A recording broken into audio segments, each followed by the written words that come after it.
Hi friends, welcome to stylish electrical. இன்றைக்கி நம்ம பார்க்க போகிறது ஆர்டினோ அப்படின்ற ஒரு மைக்ரோ கண்ட்ரோலர் பற்றி பார்க்க போகிறோம். ஓகேவா? இதை யார் இன்ட்ரடியூஸ் பண்ணது, இது எதுக்காக பண்ணாங்க, இதில் என்னென்ன ஸ்பெசிஃபிகேஷன்ஸ் இருக்குது அப்படின்னு சொல்லி நம்ம இன்றைக்கி பார்க்க போகிறோம். ஓகேவா? ஃபஸ்ட்டு இப்போ இது ஆர்டினோ யுஎன்ஓ அப்படின்ற மாடல். ஓகேவா? இது யார் மேனுஃபேக்சரிங் பண்ணாங்கன்னா ஆர்டினோ அப்படின்ற ஒரு கம்பெனி. இப்போ இந்த போர்டில் என்னென்ன யூஸ் பண்ணுறாங்க அப்படின்னு சொல்லிட்டு இதோட ஸ்பெசிஃபிகேஷன்ஸ் இதில் என்னென்ன யூஸ் பண்ணுறோம், இது எதுக்காக யூஸ் பண்ணுறோம், இதில் என்னென்ன பின்ஸ் இருக்குது அப்படின்னு சொல்லி எல்லா டீட்டெயில்ஸும் இப்போ நம்ம பார்க்கலாம். ஓகேவா? ஃபஸ்ட்டு இதில் என்ன ஆன் சிப் அப்படின்னு சொல்லிட்டு ஒரு சிப் யூஸ் பண்ணியிருக்காங்க.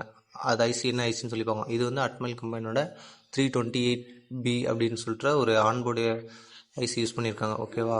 அடுத்து வந்து நம்ம கிறிஸ்டல். ஓகேவா? இது வந்து கிறிஸ்டல். இதுதான் வந்து இதோட ஃப்ரீக்வன்சிக்காக இது எவ்வளோ ஃபாஸ்ட்டாக இருக்கும் அப்படின்றக்காக யூஸ் பண்ணுறது அந்த கிறிஸ்டல் யூஸ் பண்ணுறோம். ஓகேவா? இதில் இப்போ என்னென்ன பின்ஸ் இருக்குன்னா, இதில் மொத்தம் வந்து 4 பின்ஸ் இருக்குது. 1 2 3 4 மொத்தம் 4 பின்ஸ் இருக்குது. இப்போ என்னென்ன அப்படின்னா இதில் மொத்தம் டிஜிட்டல் பின்ஸ் இருக்குது. ஓகேவா? இது டிஜிட்டல் பின்ஸ். இது வந்து சீரியல் கம்யூனிகேஷனுக்காக யூஸ் பண்ணுறது. TXRX டிரான்ஸ்மிஷன் பின் இருக்கும், அடுத்து கீழே ரிசீவர் பின் அப்படின்னு இருக்கும். ஓகேவா? இது எதுக்கு அப்படின்னா சீரியல் கம்யூனிகேஷன் பர்பஸ்க்காக. ஓகேவா? இப்போ இந்த பக்கம் இருக்கு பார்த்தீங்களா, இது எல்லாமே என்ன பண்ணுறது அப்படின்னா, இது ஃபுல்லாகவே வந்து அனலாக் இன்புட்ஸ், அனலாக் வேல்யூ வந்து நம்ம இந்த போர்டுக்கு அந்த அனலாக் வேல்யூ இது வழியாக நம்ம கொடுத்துக்கலாம். ஓகேவா?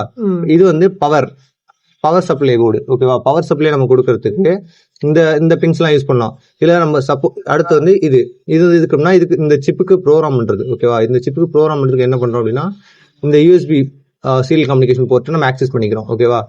அடுத்து என்ன பண்ணுறாங்க, இந்த இடத்துல ஒரு பட்டன் கொடுத்துருக்காங்க. இந்த பட்டன் எதுக்கு அப்படின்னா ரீசெட் பண்ணுறது. எனக்கு ஒரு ப்ரோக்ராம் ரன் ஆகிட்டு இருக்கு அப்படின்னும் போது அந்த ப்ரோக்ராம் என்ன செய்யறோம் அப்படின்னா திரும்ப ஃபர்ஸ்ட்லேருந்து எனக்கு ரன் ஆகணும் அப்படின்னும் போது இந்த ரீசெட் பட்டன் யூஸ் பண்ணி ரீசெட் பண்ணிக்கிறோம். அடுத்து இங்கே வந்து பவர். இந்த பவர் கேபிள் எதுக்கு யூஸ் பண்ணுறோம் அப்படின்னா, இது வழியாக வந்து நம்ம 7லேருந்து ஒரு 12 வோல்ட் வரைக்கும் நம்ம இன்புட் கொடுத்துக்கலாம். இது 12 வோல்ட் வந்து நம்ம இந்த போர்டோட வேல்யூ என்னன்னா வந்து ஒரு 5 வோல்ட் தான். ஓகேவா? போர்டோட வேல்யூ 5 வோல்ட் தான் நமக்கு இன்புட் தாங்கும். ஆனால் இது வழியாக நம்ம 12 வோல்ட் எடுத்துக்கிட்டு இங்கே ஒன்று கொடுத்துருவோம் பார்த்தீங்களா, இதுதான் வந்து என்ன சொல்கிறோம்னா வோல்டேஜ் ரெகுலேட்டர். 5 வோல்ட் 705 அப்படின்றது ஒரு SMD வோல்டேஜ் ரெகுலேட்டர். ஓகேவா? இது வச்சு யூஸ் பண்ணுறதுன்னா இங்கே கொடுக்குறப்ப 12 வோல்ட்டை இது வழியாக 5 வோல்ட்டாக கன்வெர்ட் பண்ணி இந்த சிப் ஆன்போர்ட் சிப்பு கொடுக்கும். ஓகேவா? மற்றதெல்லாம் இது கெப்பாசிட்டர்ஸ் அது மாதிரி யூஸ் பண்ணுறது. ஓகே, இதில் வந்து அனலாக் இன்புட்ஸு பவர். சப்போஸ் எனக்கு வரல, இதில் எனக்கு இன்புட் எடுக்க முடியலை அப்படின்னும் போது நம்ம என்ன கொடுத்துக்கலாம் அப்படின்னா இந்த விஇன் இருக்குல்ல, தெரியுதான்னு பாருங்க, விஇன். இந்த விஇன்ல என்ன செய்யறோம் அப்படின்னா இதில் வழியாக சப்ளை கொடுத்துக்கலாம். இங்கே கிரவுண்டு, இது ரீசெட் பின்ஸ். ஓகேவா? இது மார்க்கெட்டில் அவைலபிளாக இருக்கும், காம்பேக்டாக இருக்கும். ஓகேவா? இது சின்ன போர்டு தான், நல்லா பார்த்துங்க.